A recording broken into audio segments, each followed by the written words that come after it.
I shall start my talk by citing two quotes to emphasize the importance of conservation of biodiversity. The first one is by Charles Darwin.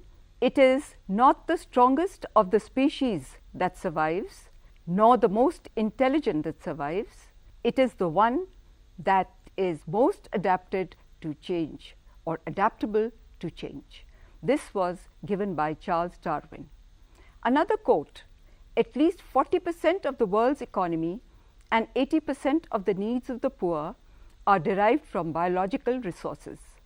In addition, the richer the diversity of life, the greater the opportunity for medical discoveries, economic development, and adaptive responses to such new challenges as climate change.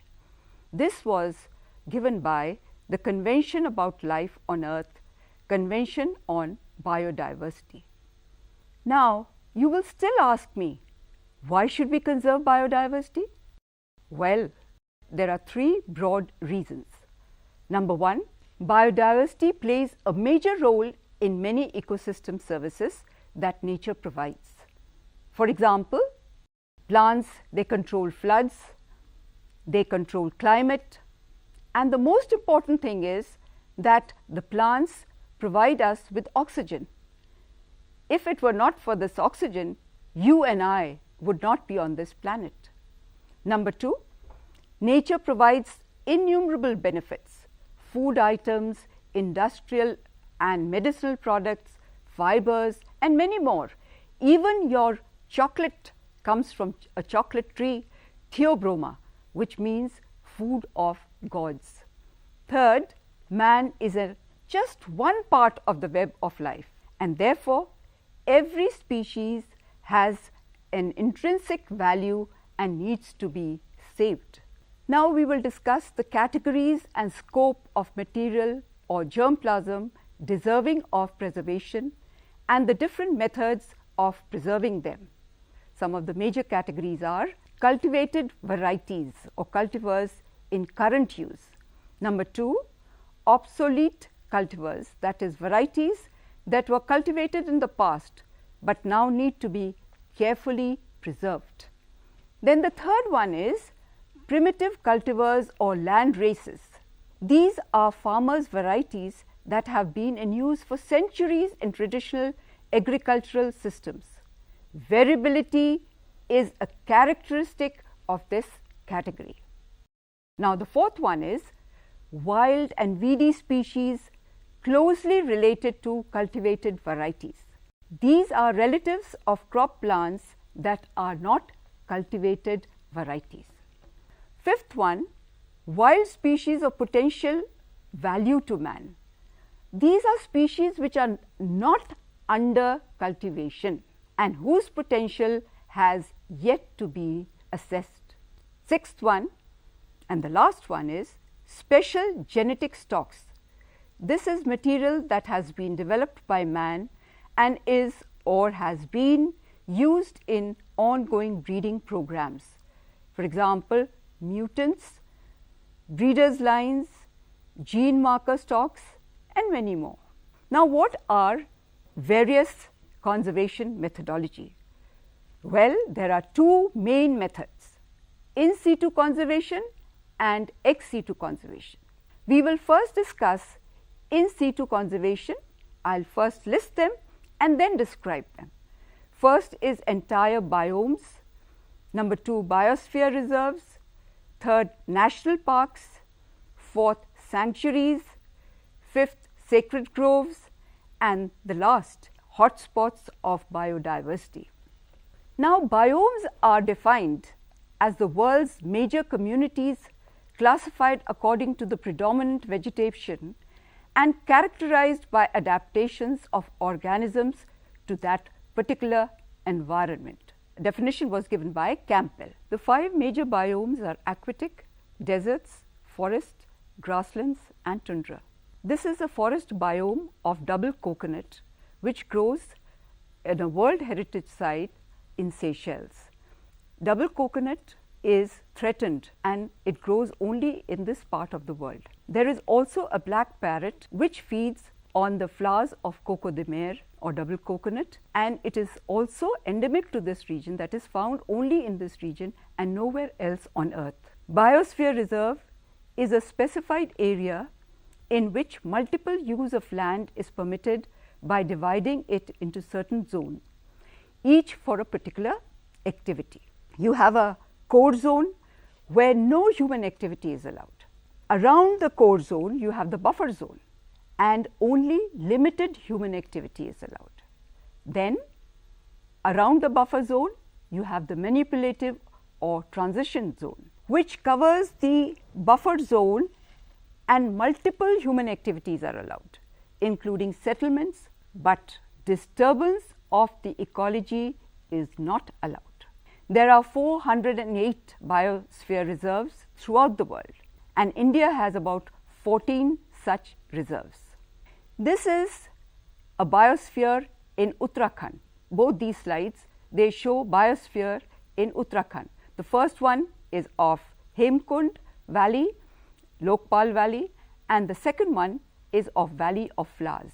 In this region also there are lots of endemic plants which are found nowhere else on the earth. One of them is Brahm Kamal, which is also a national flower of Uttarakhand. Then third, national parks, which are areas where forestry, cultivation and grazing are prohibited. These parks are reserved for betterment of wildlife. There are about 90 national parks in India, and private ownership rights are not allowed at all. This is Iravikulam National Park, Kerala, and the photograph shows the endangered endemic Nilgiri tar. This is national animal of Tamil Nadu. Sanctuaries are protected areas which are reserved for the conservation of animals. Along with the animals, of course, the plants get protected. Human activities like harvesting of timber, collection of minor forest produce, and private ownership rights are allowed here. There are about 514 wildlife sanctuaries in India, and the most well known are Bharatpur Wildlife Sanctuary, then you have Binsar Wildlife Sanctuary, you have Kedarnath Wildlife Sanctuary, Manas Wildlife Sanctuary, and many more. Now, we have sacred groves also, where you can conserve biodiversity. These are tracts of forest that have been protected from human interference. A few kilometers from South Delhi is Mangar Bani, which is a sacred forest protected in the memory of a local man, and here nobody is allowed to pluck any plant, because there is a superstition that anyone who breaks a branch or grazes livestock would suffer grievous harm. Now, what are hotspots of biodiversity? Well, it was decided that some regions in the world would be declared as hotspots of biodiversity, and they are in the whole world. And these hotspots of biodiversity, what is it? It is a biogeographic region with a significant reservoir of biodiversity that is under threat from humans.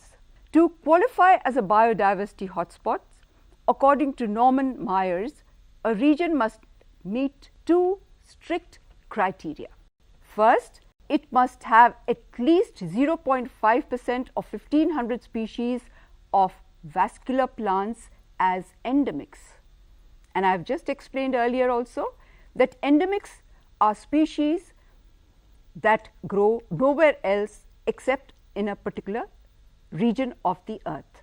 So, these endemic species and plants are found only in limited regions of the world. Number two, it must have lost at least 70% of its primary vegetation. There are 35 hotspots in the world, of which 2 are in India. These are the Western Ghats, which have 2 main centers of biodiversity, namely Agastyamalai and Silent Valley. Silent Valley is home to the Nilgiri langur and lion-tailed macaque that feeds on the fruits of Kalinia species. The macaque and Kalinia, they are both endemic to this region. Then you have Eastern Himalayan region, hotspot, which extends from northeastern India to Bhutan.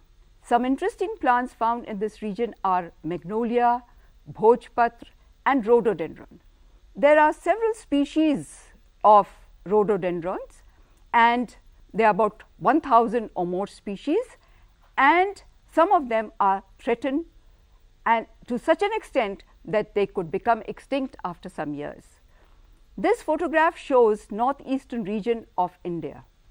The tribal people have played an important role in conserving the local land races and varieties of crops that contain genetic treasures to overcome pests and diseases, and they also have the ability to adapt to stress conditions.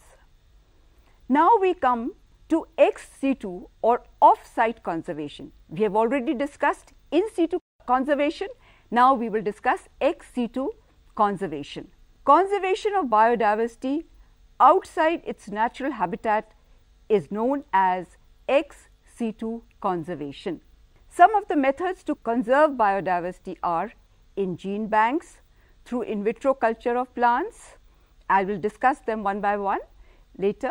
In botanical gardens and sacred groves, storage of pollen, and through genetic conservation.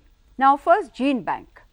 What is a gene bank? Gene bank is an institution where valuable plant material or germplasm can be preserved in viable condition. Both seeds and vegetative material can be conserved. There are two types of seeds, orthodox seeds and recalcitrant seeds. Orthodox seeds like cereals and pulses can withstand reduction in moisture, whereas recalcitrant seeds like tea, cocoa, rubber, palms, they are killed by drying and freezing temperatures. Now next is tissue culture technique. This tissue culture technique can be used for germplasm storage. If plants have recalcitrant seeds like I just told you about, cocoa and tea, to maintain a specific clone. If the seed progeny is variable as in sugarcane, or if seeds are absent in the fruit like in banana, or other vegetatively propagated plants like potato, cassava, banana, jute. This slide is of jute cultivation. Jute plants can be grown from cotyledon, root segments, etc. Germplasm preservation is done at ultra low temperatures around minus 196 degrees Celsius, which is temperature of liquid nitrogen, and is known as cryopreservation. Botanical gardens have played an important role in ex situ conservation. According to Jackson, a botanic garden is an institution holding a documented collection of living plants for the purpose of scientific research, conservation, and display and education. This is the Royal Botanic Gardens at Kew, one of the oldest botanical gardens in the world. This is a palm house. This one is a temperate house where plants like Protea, which is a national flower of South Africa, is grown. This is the evolution house where they have traced the history of the evolution of plants, bryophytes, pteridophytes, gymnosperms, angiosperm. And symbolically, there are two ginkgo biloba trees there, which are about 270 million years old. That is, they are called living fossils. They have existed in the world for so long, since the Mesozoic era, and therefore they are called as living fossils. The World Charter for Nature, Botanical Gardens, and the Convention of Biological Diversity recognizes the fact that every form of life is unique and warrants respect regardless of its worth to human beings.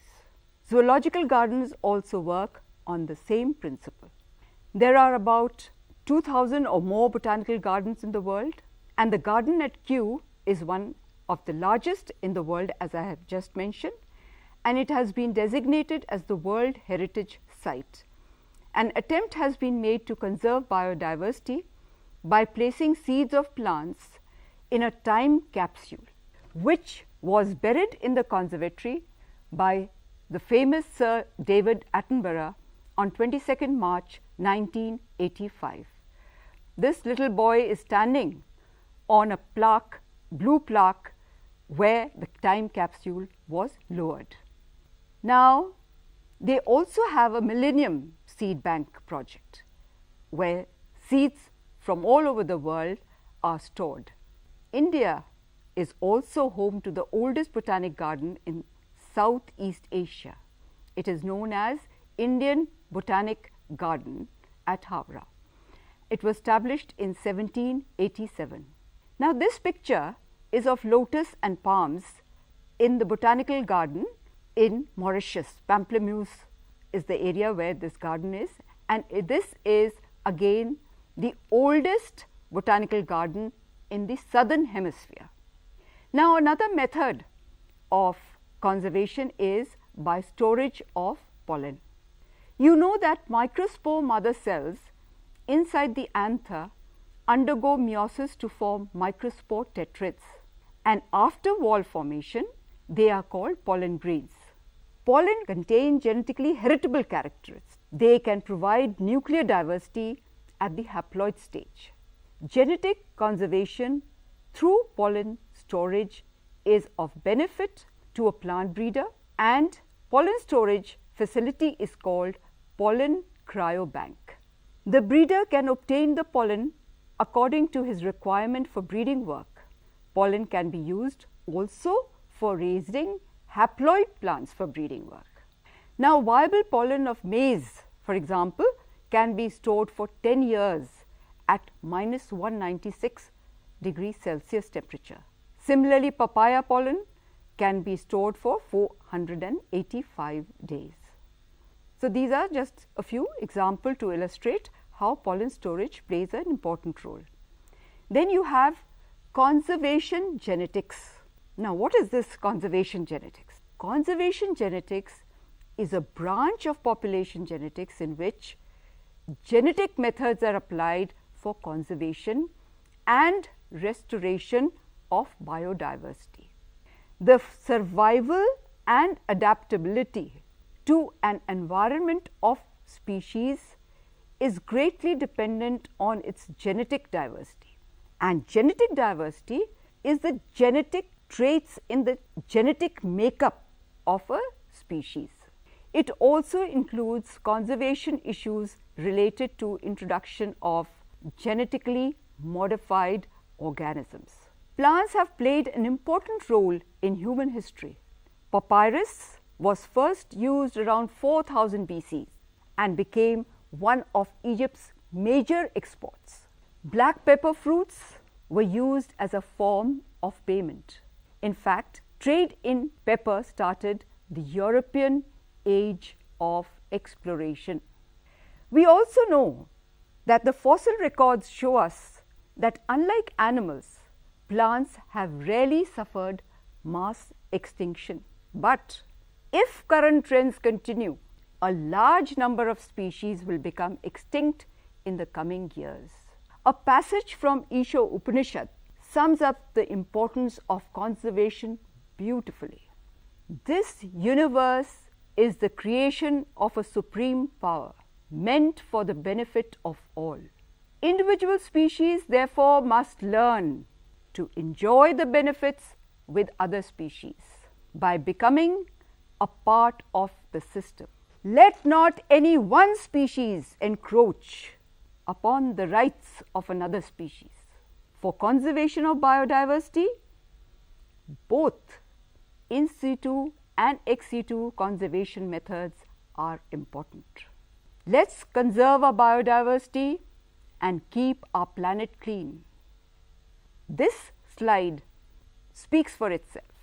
Conservation of tigers, and this is a success story where the number of tigers have increased in situ.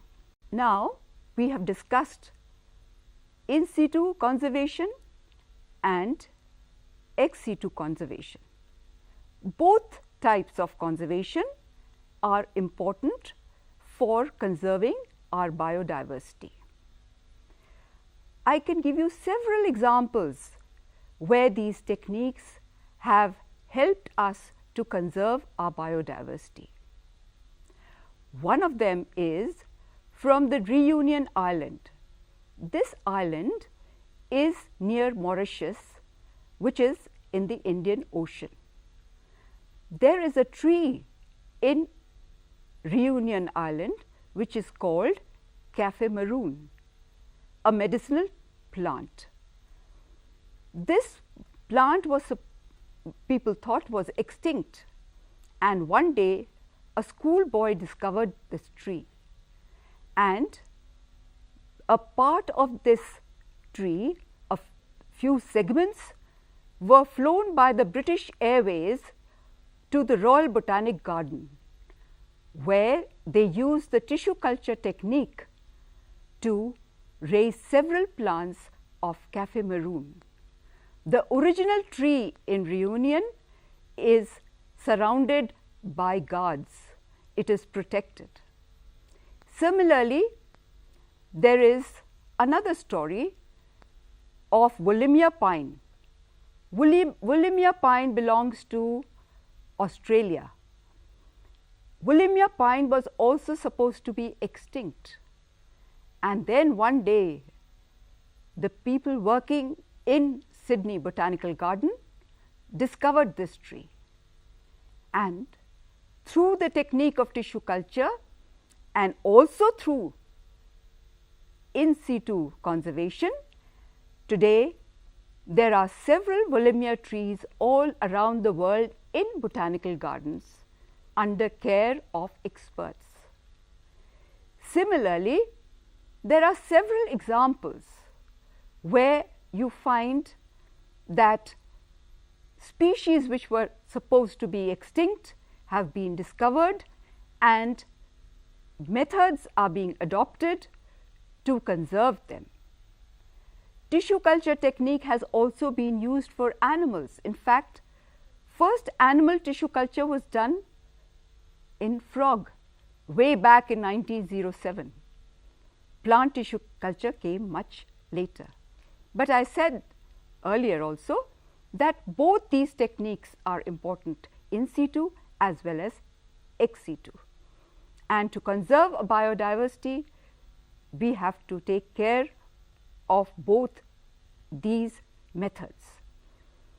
The important thing is that you and I have to conserve our biodiversity. We have to conserve our biodiversity. I am repeating myself, because if there is no biodiversity, we will also be not on this earth. We are part of biodiversity, but if we destroy the plants and animals, we do not protect them, then we also will be destroyed in the years to come.